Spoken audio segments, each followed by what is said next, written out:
चिलिका तहसिल आम आज पहुंचीलु किंतु आज समय 10:21 टाइम 21 मिनिट 10:21 रे ये हूँ चिलिका तहसिलदार ऑफिस ये 10:21 समय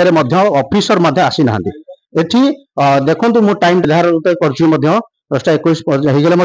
ऑफिसर एठी साधारण लोक आसी साधारण लोक बस जिते सरकार चेंज हो 5T चेंज हो बीजेपी सरकार आसिला पर साधारण लोक एठी निज काम जो आसी बेले एवं एठी ऑफिसर माने नहांती कारण एठी राजस्व टंका जो साधारण लोक टंकार एमाने जो दरमा नौथिबा बेले एठी जो भाव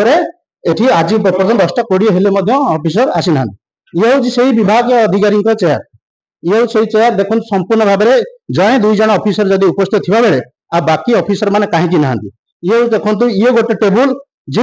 टेबुल टी एपर्यंत 10:21 पर टाइम हो सारी 10:22 हो सारी एपर्यंत विभाग अधिकारी माने आसी ना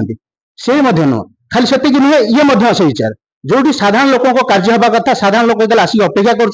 ऑफिसर बाबू मैंने एपर्यंत आसी ना साधारण जीएसटी खाऊा सामग्री किणुवा सामग्री जो भाई टंका जीएसटी और टिकस दि जाऊँगी साधारण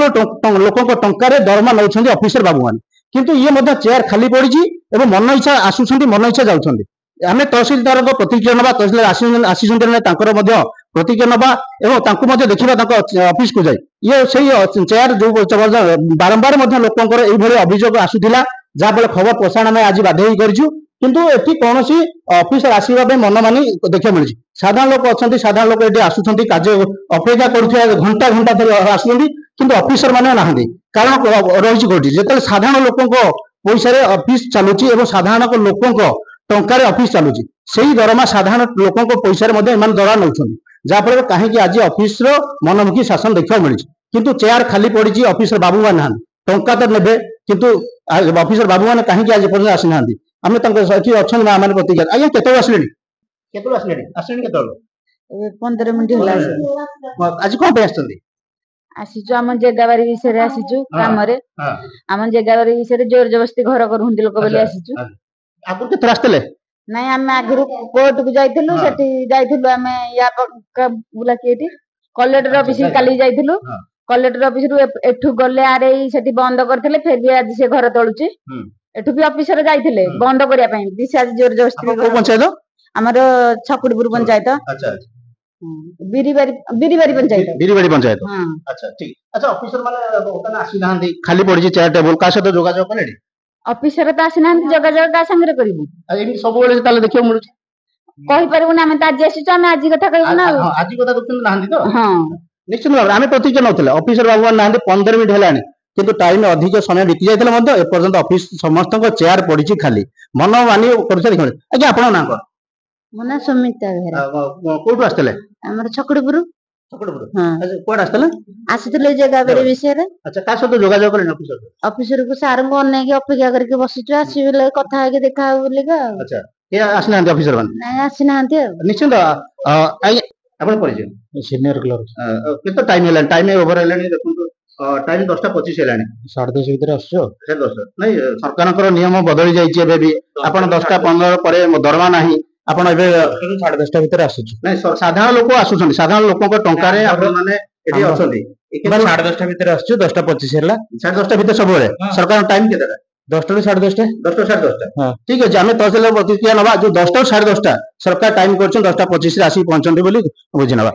आमे देखिबा जे तहसीलदार अछंती ना ये मध्ये आ गोटे ऑफिस देखंतु ये जो ऑफिस एठी मध्ये बाबू लाखिबा जते मध्ये खोला होई नाही जो भली भाबरे ये मध्ये पड़ी रही खाली ये मध्ये चेयर खाली रही एटी साधारण लोक कौन काम करिवे साधारण लोक कहा को भरोसा दे काम करिवे ये मध्ये बंद रही आमे तहसीलदार प्रतिक्रिया नबा मो सहयोगी कहबी से निश्चित सहयोग करिवे तहसीलदार आसी सारी जेहेतु साधारण लोक अच्छा साधारण लोक तहसीलदार अच्छा तहसीलदार ठीक समय पहुंचते किंतु आउ अन्य कर्मचारी मैंने कहीं आसी पार साधारण लोक पाखे अच्छा जोटा ही तहसीलदार या ही कहते कहीं साधारण लोक कम करने तहसीलदार ये अच्छा दरमा सरकार नौ साधारण लोक पैसा तहसीलदार कार्य करूँ तहसीलदार निजे साधारण लोक कथा बुझुं पाखे साधारण लोक आसिक ठिया होती आम तहसीलदार आज्ञा आप फोकस स्वागत आम आज देखिलु 10:25 हो गलानी प्राय टेबुल चेयर खाली पड़ी कौन रही रहस्य ଦେଖୁଛି ତାଙ୍କର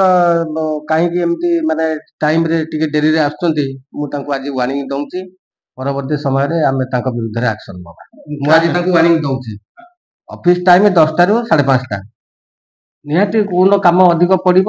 ଟିକେ ଲେଟ୍ ହେଇପାରେ, କିନ୍ତୁ ଅଫିସ ଟାଇମ ଆସିବାଟା ହଉଛି ଠିକ ସମୟ। ଠିକ ସମୟରେ ଆସିଲେ ଲୋକଙ୍କର କିଛି କାମ ହେଇପାରିବ। ସାଧାରଣ ଲୋକ, ମୁଁ ଆସି ଯେତେବେଳେ ବସିଲି, ସାଧାରଣ ଲୋକ ଆସିଛନ୍ତି, ତେଣୁ ସେ